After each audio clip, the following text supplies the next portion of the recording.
Good morning, students. Let me introduce myself. I am C.G. Lakshmi Prasad, Assistant Professor of English, working at Government Degree College, Atmakor, Vanaparthi District. Today, we are going to learn about idioms.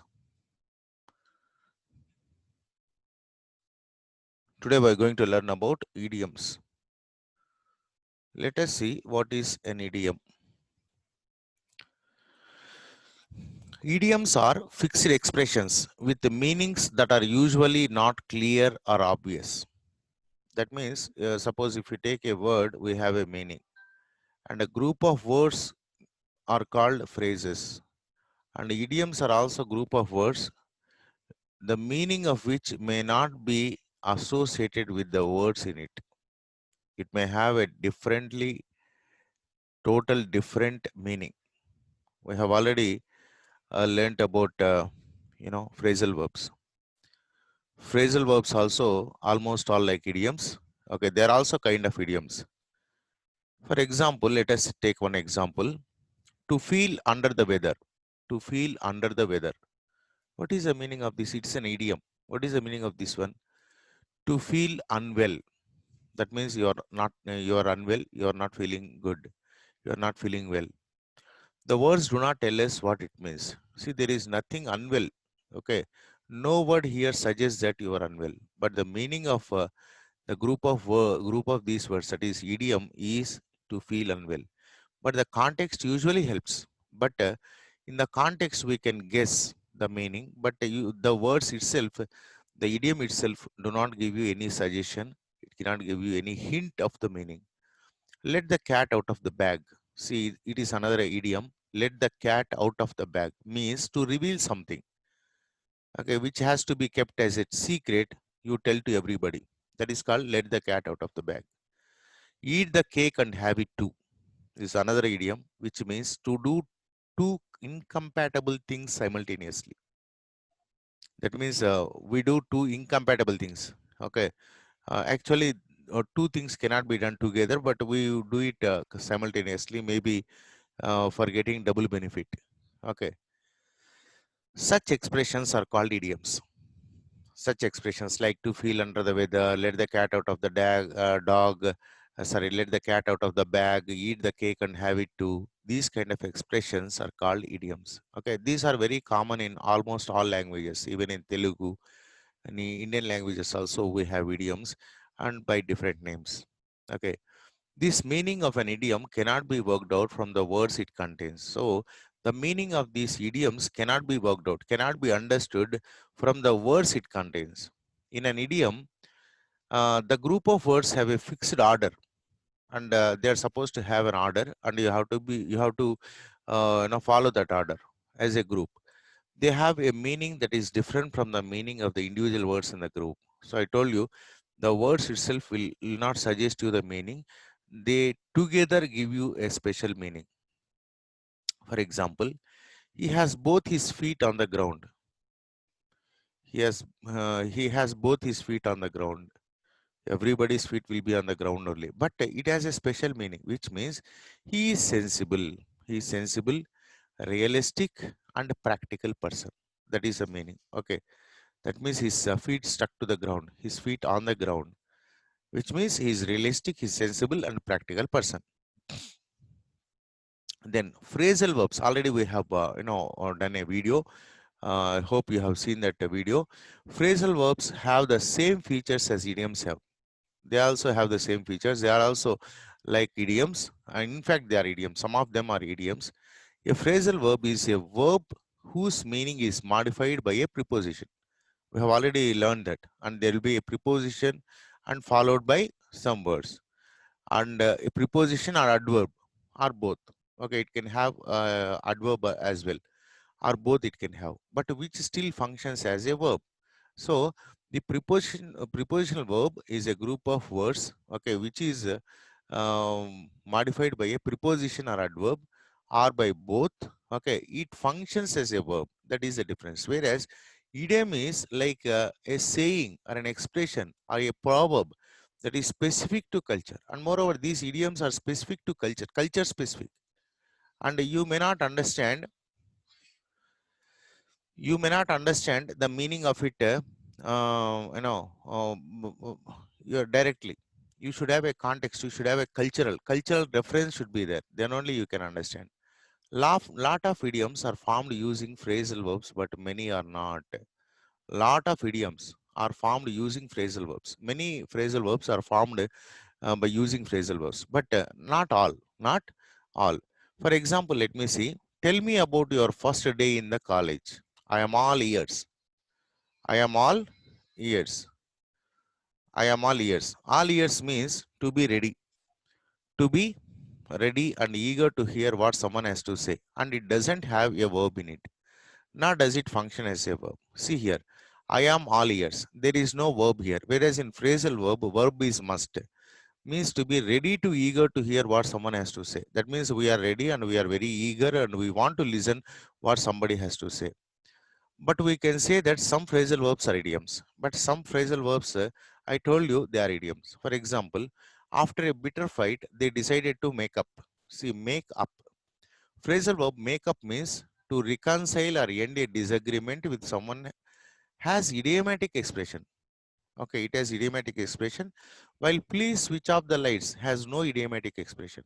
Please switch off. It is just like a verb. It is just like a verb. Whereas make up, even though it is a verb, it is some kind of idiomatic expression. Okay, some kind of it looks like idiom. Whereas please switch off the lights, switch off doesn't work as an idiom. It directly it's like a verb. Some idioms are phrasal verbs. Okay, in the same way, some idioms are phrasal verbs. She is a strong person. She will bounce back soon. See, bounce back soon. Recover after illness. Bounce back soon means recover after illness, defeat, etc. While all years is not a phrasal verb. Whereas in all years there is no verb. Whereas bounce back soon there is a verb and it looks like a phrasal verb. It looks like a phrasal. So there is slight difference between idioms and phrasal verbs. Phrasal verbs are they function as a verb. Okay, and some look like idioms, not all. In the same way, idioms also they are formed with the help of phrasal verbs. Okay, but not all idioms are phrasal verbs. Okay, that is the main difference between idioms and phrasal verbs. Then using idioms. Why should we use idioms? Using idioms correctly and comfortably in your speech and writing shows your mastery and fluency in the language. Okay, actually, these idioms come from our cultural specific. I told you they are cultural specific. Unless you know about your culture, unless you master your culture, you cannot idioms. You cannot use idioms. Usually, old people, okay, elderly people, they use idioms so much, even in Telugu. But now the present generation, they don't use idioms much. Why? Because they lost their culture. We lost their culture. We lost our culture. So we have adopted some others cultures, Western culture. So we don't know either Western culture. We have not mastered Western culture or we have lost our culture. So we stopped using these idioms. Okay, we talk directly. But when you use idioms, it shows your mastery not only in your language and also in your culture. Idioms add a liveliness to language, and idioms, they add liveliness to language. Without idioms, language can be correct. Even if you don't use idioms, it doesn't matter. Your language will be perfect. You are able to communicate it, but it may be dull. Usually, the good speakers, the so-called good speakers, suppose if you take Telangana, Chandrasekhar Rao is a very good speaker. He can attract people. And Nandamuri Ramarao, N.T. Ramarao, okay, the old cine actor, and he was chief minister of Andhra Pradesh. He was able to attract masses. Okay, and when they speak, when Chandrasekhar Rao or N.T. Ramarao, or even our Vajpayee, okay, they were all very good speakers. When they speak, people attracted to them. the people get attracted to them, and they don't even make a small noise. They listen as if they are snakes in front of a snake charmer. Why? The use of idioms. They use lot of idioms. Particularly when you take Chandrasekhar Rao, he used, that colloquial idioms, and the people get attracted, and they people get moved, and even Telangana movement has come to, to that much that the government has no other option. Central government has no other option. It had to give Telangana. It's because of language. Is because of language. Tell you how language is so powerful. It can move the people. N.T. Ramarao, just within few months of establishing Telugu Desam Party, he came to power. Why? It is a powerful language. Okay, it is a powerful language, and the language becomes powerful. One of the features of powerful language is idioms. There may be other rhetoric. When we speak of rhetoric, the rhetoric has many shades of it. Okay, not just idioms, but one of the powerful language is sure idioms. Okay, when you use idioms, you can attract people. Okay, you can appeal to the senses of the people. You can appeal to the feelings of the people, and they get attracted very soon, and they start identifying themselves very soon, and they follow you, and they listen to your words. So idioms are very, very important. Not only you go to even Western culture, the good speakers, they use idioms. Okay, however, it is advisable to avoid idioms in formal context. But however, how powerful they may be, but idioms are supposed to be used in informal context. Okay, like spoken English. That's why I told you rhetoric. When you speak, these idioms appeal. But when you're writing a scientific report, when you're writing a report to the government, when you're writing a letter to the government officially, these official context, particularly in writing, better avoid, these idioms or, even phrasal verbs, better avoid them, because it's sometimes the meaning of idioms may differ from culture to culture, from time to time. So it becomes, vague. It becomes absurd after some time. So better use the direct language, formal context such as academic, scientific, and technical writing. Maybe in introduction or conclusion of these reports you can use. Okay, but in the real report, you better avoid. You don't use idiomatic expressions or phrasal verbs. Idioms are a feature of informal and colloquial language. So remember that idioms, they have to be used in colloquial language or informal language, and they are more typical of speech rather than writing, and they are used more in speech rather than in writing. So better avoid in writing, but while you are speaking to somebody, you can freely use the idioms, and you can be more articulative by using these idioms. Idioms are culture specific. They can't be translated easily into a different language or culture context, and may not be understood by all readers. And I told you idioms are culture specific. There is a film in Telugu, and or even in the English. What is that movie? Um, Telugu Chiranjeevi movie. He's a duplicate doctor. I don't remember that name. There is and he has a habit of translating these idioms into English. He wants to speak English. There is one idiom in Telugu, Mundundi Musalla Pandaga. Okay, how does he translate it? In front crocodile festival. It doesn't sense anything to foreigners, because they don't know what is crocodile festival.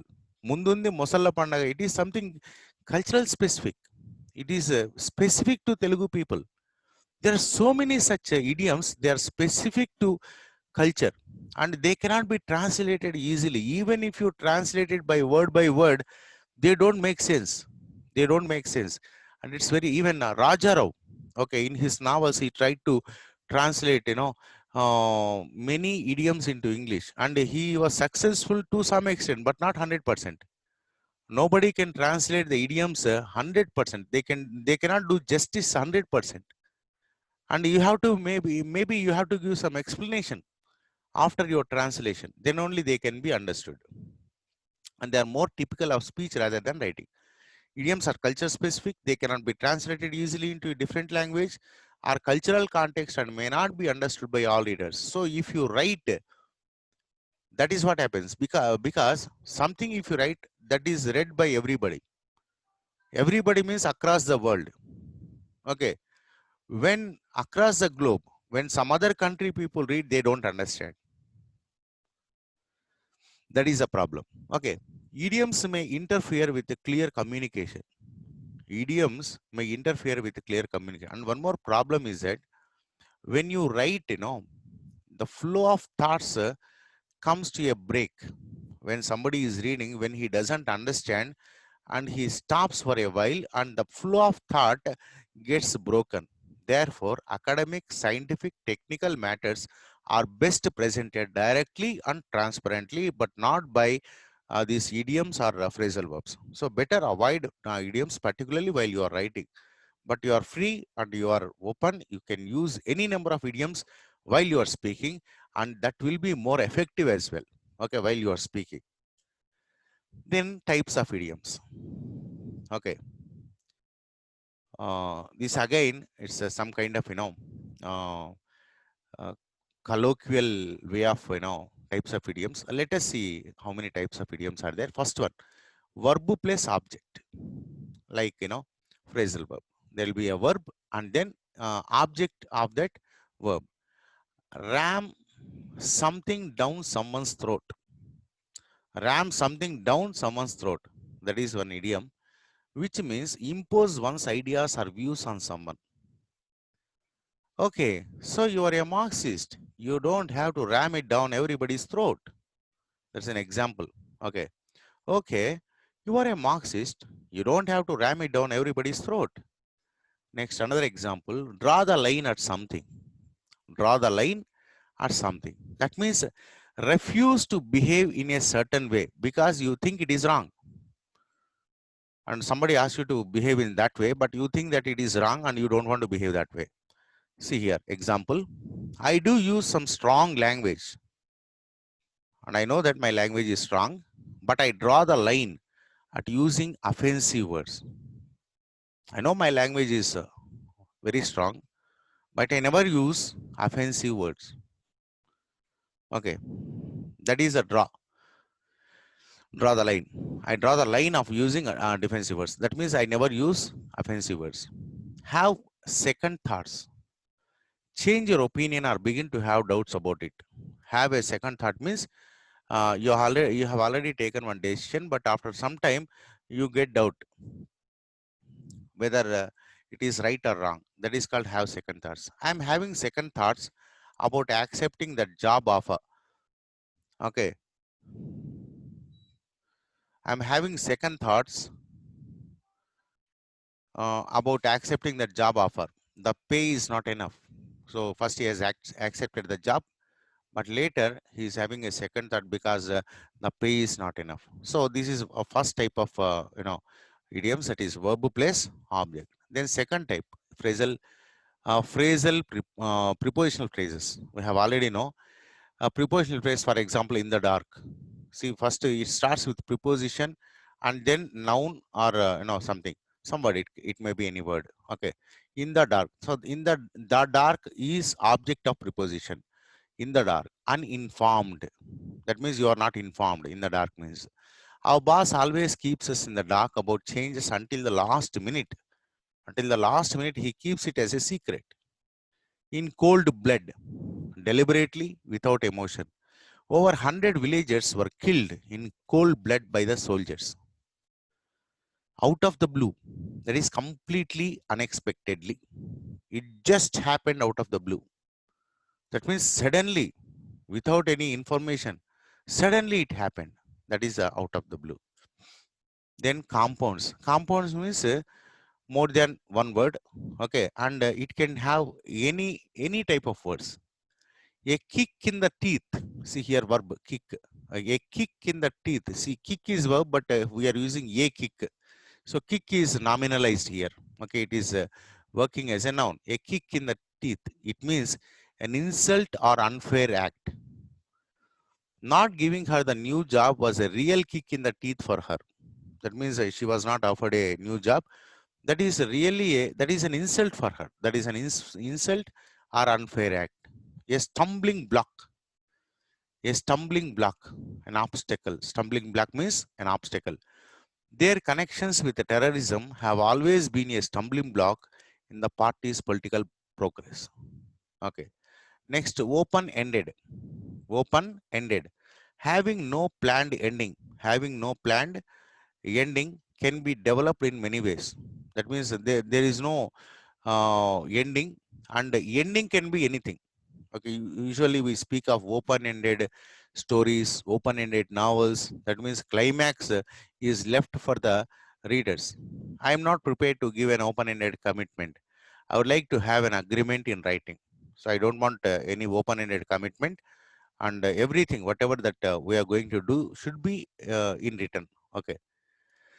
State of the art. See here, state of the art. The words have no particular structure. That's why compounds it is.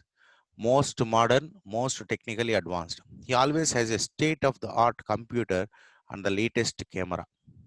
That is the state of the art. Then the next one, other types. Okay, miscellaneous. Binomial. See, here's one word, binomial, word plus word. She always acts so high and mighty. Okay, word place. Binomial means two words. Okay, two words. Okay, that can be any word. She always acts so high and mighty, self-important and arrogant. It means high and mighty means high. Two words are joined together. Self-important and arrogant. She always acts so high and mighty. Then simile. As plus adjective plus as plus noun. I am as blind as a bat without my glasses. That means I can hardly see. I'm almost blind. I am as blind as a bat without my glasses. Conversational phrases. So it's almost like conversation. Hi Ram, long time no see. Long time no see. So there is no grammatical correctness in this one, but still it is used in conversation. Long time no see. That means can hardly see. That means you are not seen for a few days. Sayings, maxims. Okay, every little helps. That means whatever, even a penny helps. Okay, even a small contribution is helpful. That is the meaning. Every little helps. Every little helps. Then proverbs. Don't count your chickens before they are hatched.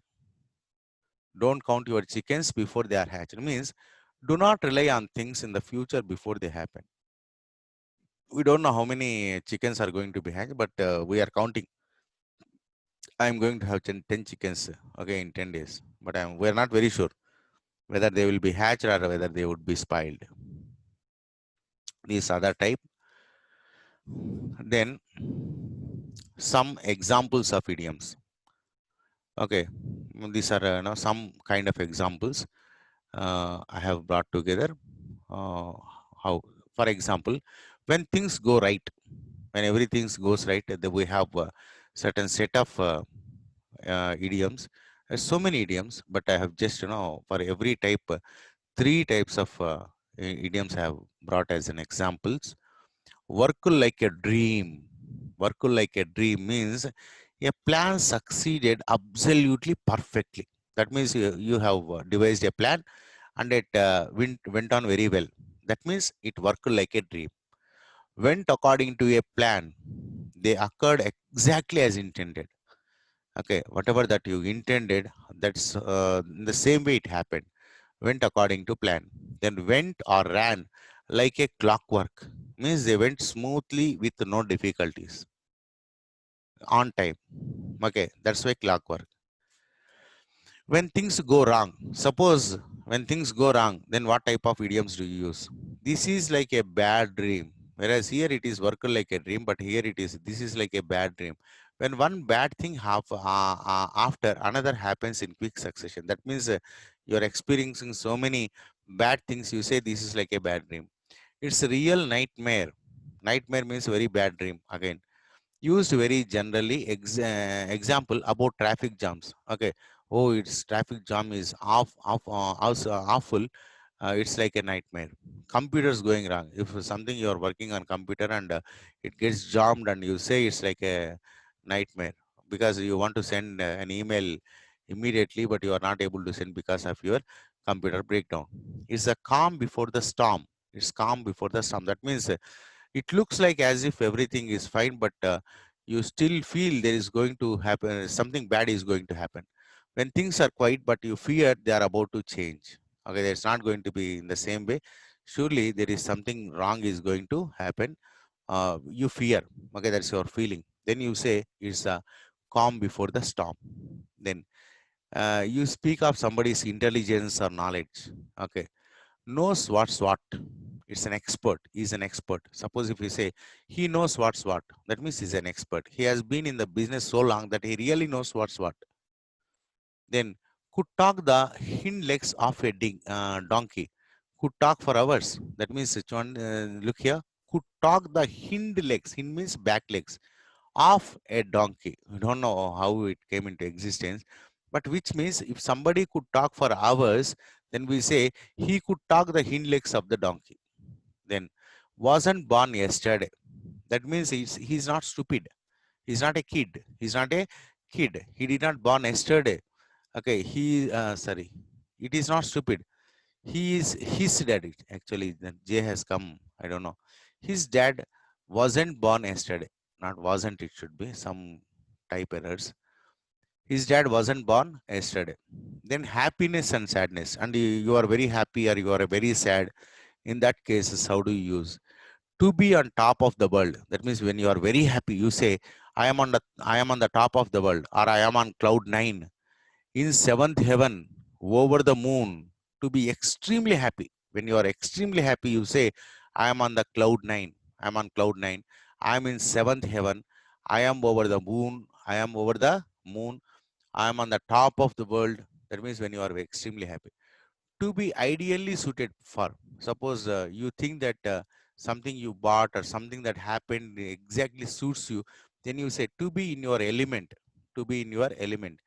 To be made for. This is made for me. You go to a shop and you bought a coat and you think that it exactly suits you and as if it is made for you. You say it is made for me. To be in your element. To rave about. That means you are enthusiastic about. You want to, you want to see a movie. You say, I'm raving about watching the movie. Okay, to be down in the dumps, down in the mouth.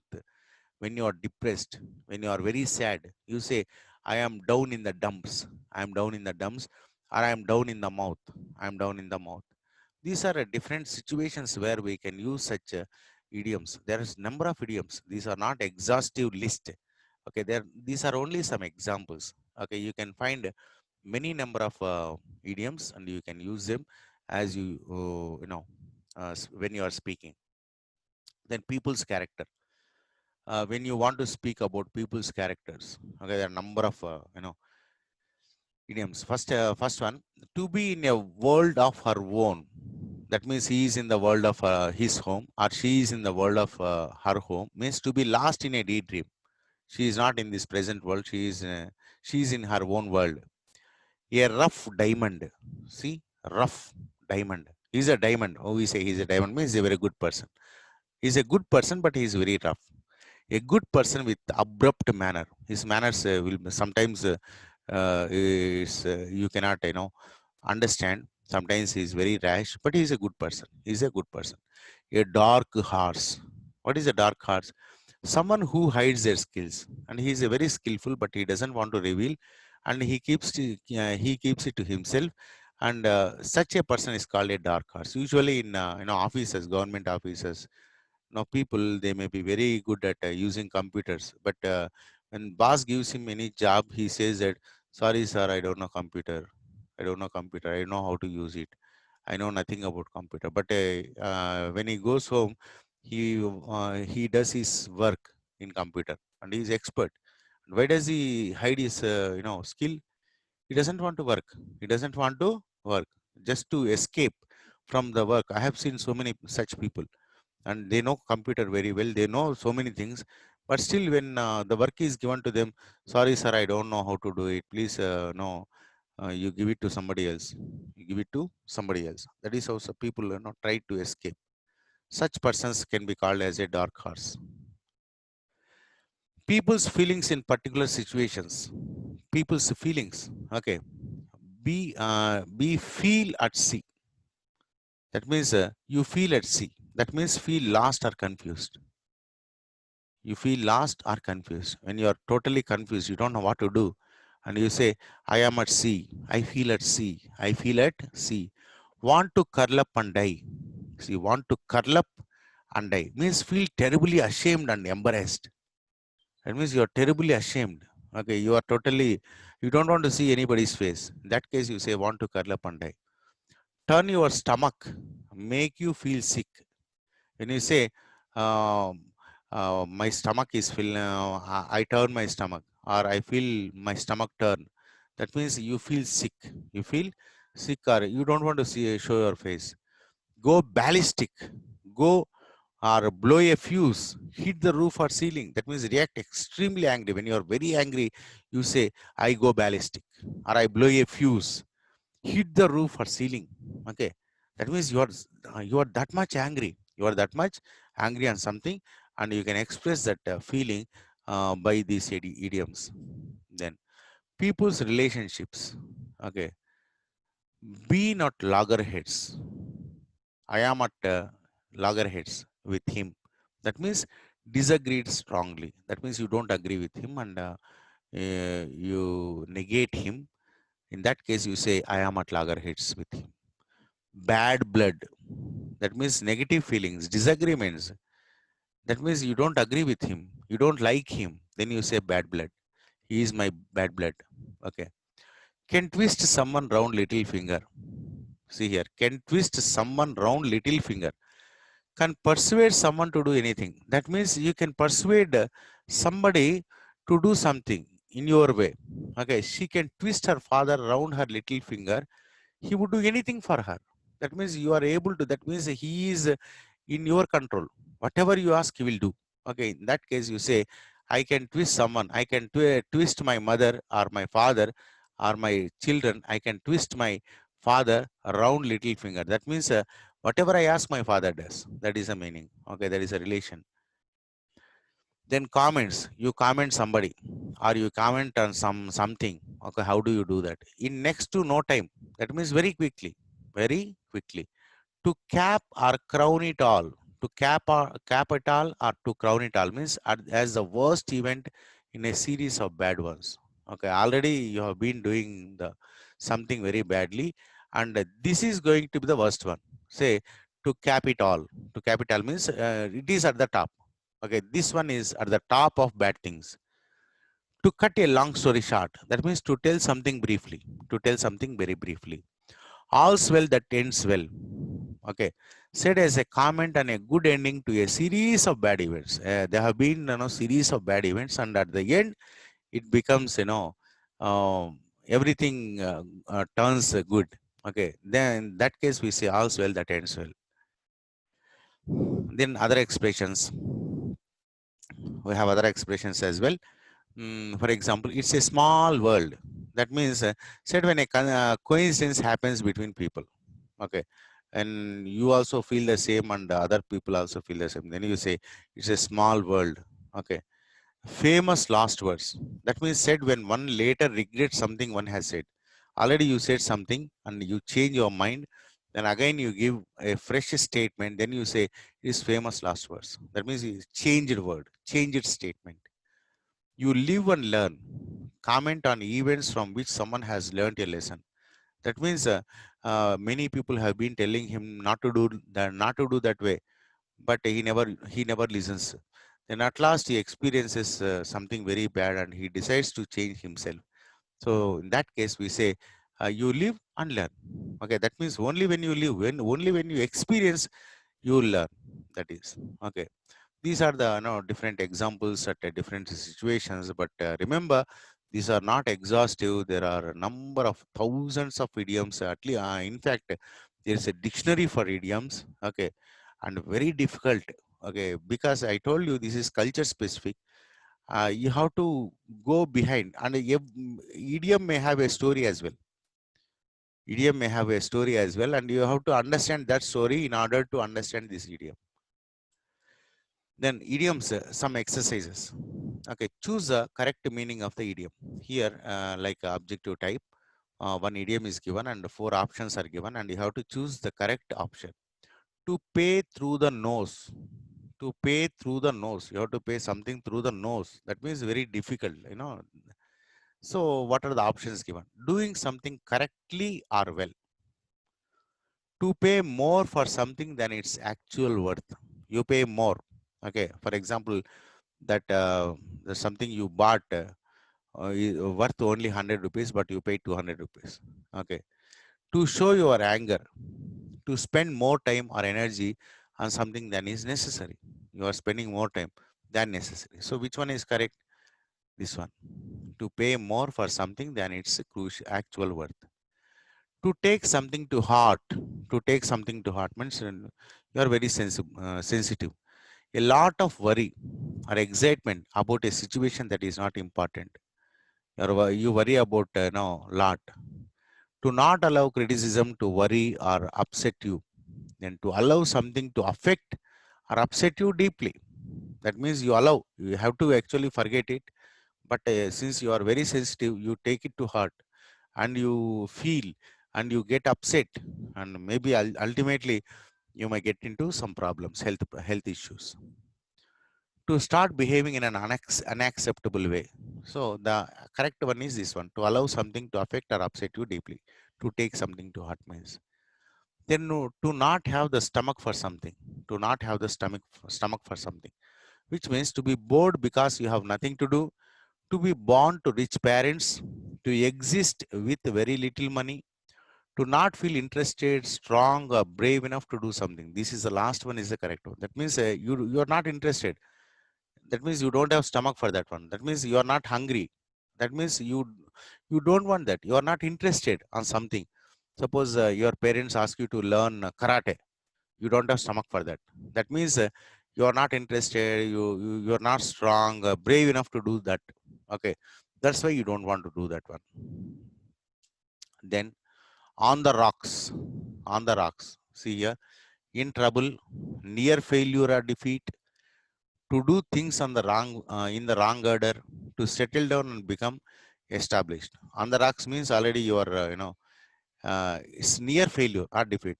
You are almost failed. You are almost failed, or you are going to be failed.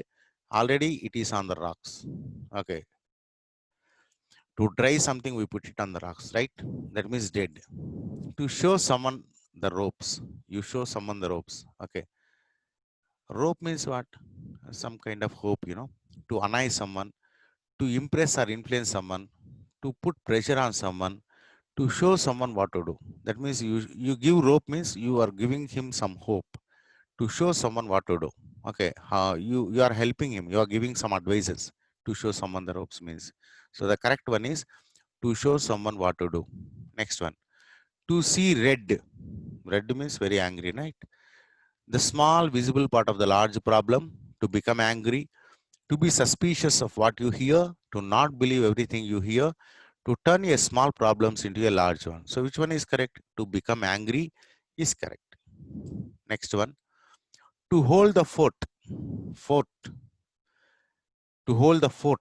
Fort means, you know, maybe some government or something like that. To accept both the good and bad aspect of something. To do a job for someone. Example, while they are away or busy. Okay. To be experienced and good at something. To make someone or something seem less good or important. This one is correct. That means, suppose you are a teacher and your headmaster is on leave.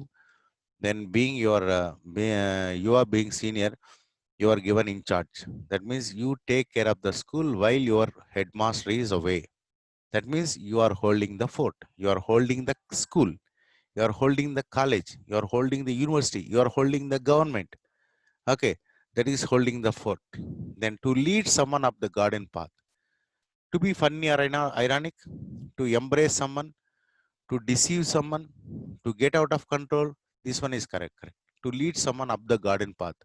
You show, oh, it's a beautiful garden. Come, let me take you to the garden. Actually, he is cheating you. He's deceiving somebody over a long period of time. Over a long period of time, he has been teaching you, but you don't realize it. You still think that, okay, tomorrow garden is going to come, but the garden will never come. Okay, and he continues to cheat you to get something off your chest. You get rid of something out of your chest means, I think it is a bit, you can, the word suggests the meaning to do something that hurts yourself. No, to have many things to do or worry about, to relax, to talk about something that has been worrying you for a long time. That means you have kept something in your heart and you have not shared it with anybody.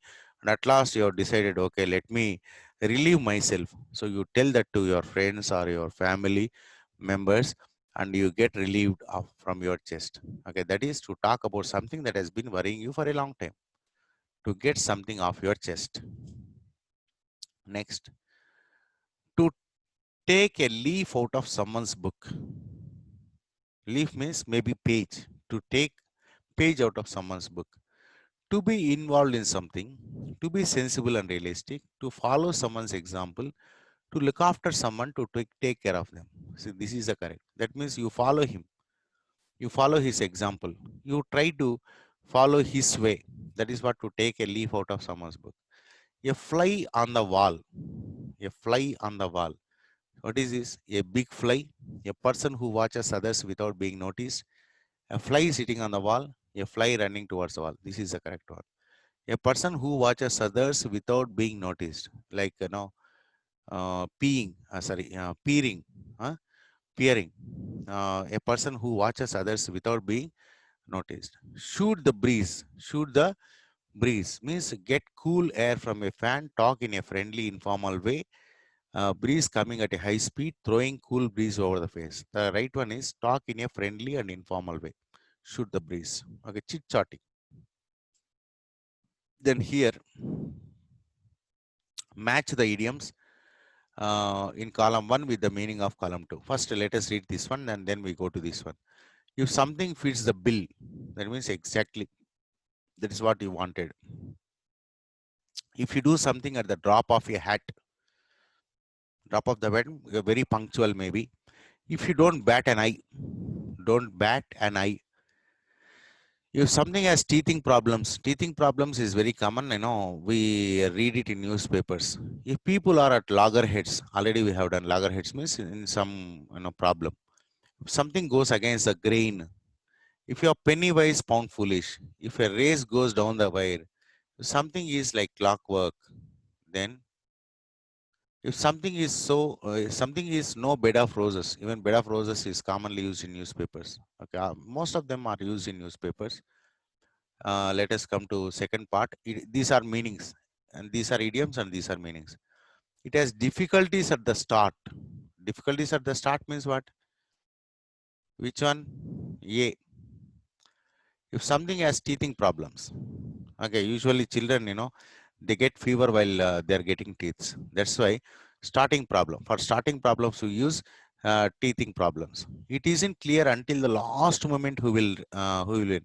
This is a rope. Is there? What is this one? G B B. Where is B? Yeah, here. If a race goes down to the wire, race goes down to the wire until the last, until the rope, until the wire. Okay, we don't know who is going to come first. It has become suspense. Such a race is called. Such a race can be described as race goes down to the wire. They are in conflict. They are in conflict with loggerheads. Where is this one? See, yeah, here. If people are at loggerheads means they are in conflict. You manage your finances badly. D, this one. D, where is it one? Yeah. If you are penny wise and pound foolish, that means for every penny you look very wise, but when pound is going, you are not caring. You are not caring. Then it isn't what you believe in. E, where is E? Yeah, here. If something goes against the grain, if something goes against the grain means it isn't what you believe in. You are not believing in that one, but that is how it's happening. It is difficult. Bed of roses. F. Yeah, if something is not beta process means it is very difficult. Then you do it without hesitation. You do it without hesitation. Whereas we do something at the drop of a hat. Okay, you don't think. Actually, think before you leap. You don't do that. If something says, immediately you do it. That is drop of a hat. Okay. It is what is required. H. Where is H? Yeah. Something fits the bill. If something fits the bill, you show no reaction. No reaction at all. This is I. If you don't bat an eye, that means something happens and you are expected to show your emotion, but you don't show. It is punctual and regular. Clockwork. Where is it? J. Yeah, here. Something is like clockwork. That means regular and punctual. And